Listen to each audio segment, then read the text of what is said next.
Parlons maintenant de cette histoire qui ébranle et pour cause la France. 10 hommes âgés de 29 à 50 ans ont été inculpés à Lille, dans le nord du pays, pour des allégations de violences sexuelles aggravées par l'utilisation de substances chimiques. La victime présumée, un enfant de 5 ans et demi. Thomas Schnell est collaborateur pour TVA Nouvelles en France. On le retrouve ce soir en Normandie. Bonjour Thomas. Bonsoir, bonjour à tous, Marianne.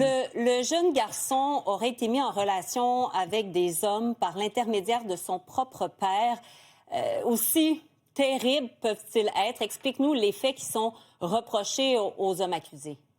Oui, tout se passe il y a un an à peu près, en février 2025, quand le père de ce garçon de 5 ans va livrer son fils à des hommes lors d'une soirée chemsex. Ce sont ces soirées où l'on a des rapports sexuels tout en consommant de la drogue. Et lors de cette soirée, l'enfant va de multiples reprises être... C'est particulièrement sordide, vraiment difficile. Il faut prévenir les auditeurs. L'enfant va être violé, va être agressé sexuellement par ces hommes. Le père de la victime, lui aussi d'ailleurs, va être victime d'agressions sexuelles plusieurs fois. Les hommes mis en cause ont entre 29 et 50 ans. Il va y avoir des vidéos qui vont être captées lors de cette soirée, qui vont ensuite être diffusées sur Internet. Et le procureur de Lille, qui a mené cette enquête, a petit à petit interpellé tous les suspects, les accusés, les a placés en détention provisoire. Et donc, on a appris ce matin qu'ils étaient mis en examen. Cela veut dire que les preuves sont accablantes à leur rencontre et qu'on va assister dans les prochaines semaines, prochains mois à un procès, une fois que les enquêteurs ont réuni toutes les preuves de ce terrible drame qui s'est déroulé à Lille. C'est une grande ville à 1 heure de Paris. Notons notamment que l'un des accusés, l'un des mis en cause, s'est suicidé. C'est d'ailleurs le principal mis en cause. Il s'est suicidé alors qu'il était déjà incarcéré. C'était le 21 juin dernier. Et à quelle peine, donc, les 9 hommes s'exposent-ils à ce stade-ci?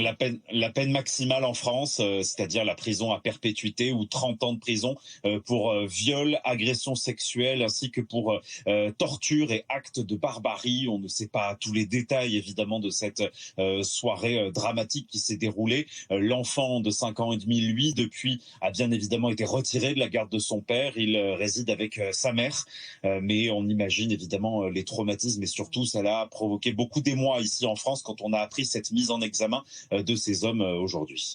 Et l'histoire ne peut pas faire autrement, Thomas, que de nous rappeler celle de Gisèle Pelicot, là, quand on parle de soumission chimique.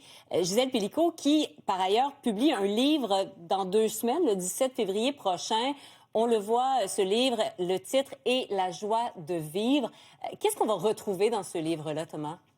Eh bien, on va retrouver son témoignage, puisqu'on se rappelle bien évidemment de Gisèle Pelicot, qui est devenue une icône féministe depuis son procès que nous avons vécu d'ailleurs ensemble, son procès qui a duré 4 mois, procès contre son mari qui l'avait là aussi drogué et livré à des inconnus, recruté sur Internet.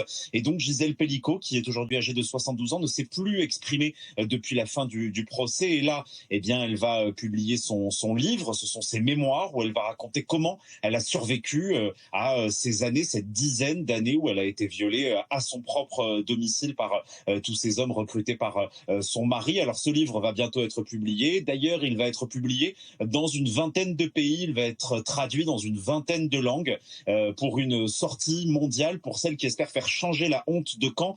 Et elle espère surtout que ce livre permettra de médiatiser son combat, celui des victimes de violences sexuelles qui choisissent de ne plus se taire, de ne plus être invisible et au contraire de prendre la parole au grand jour. Elle qui avait refusé le huis clos pour son procès et qui avait exposé au grand jour la soumission chimique à laquelle son mari l'avait livrée.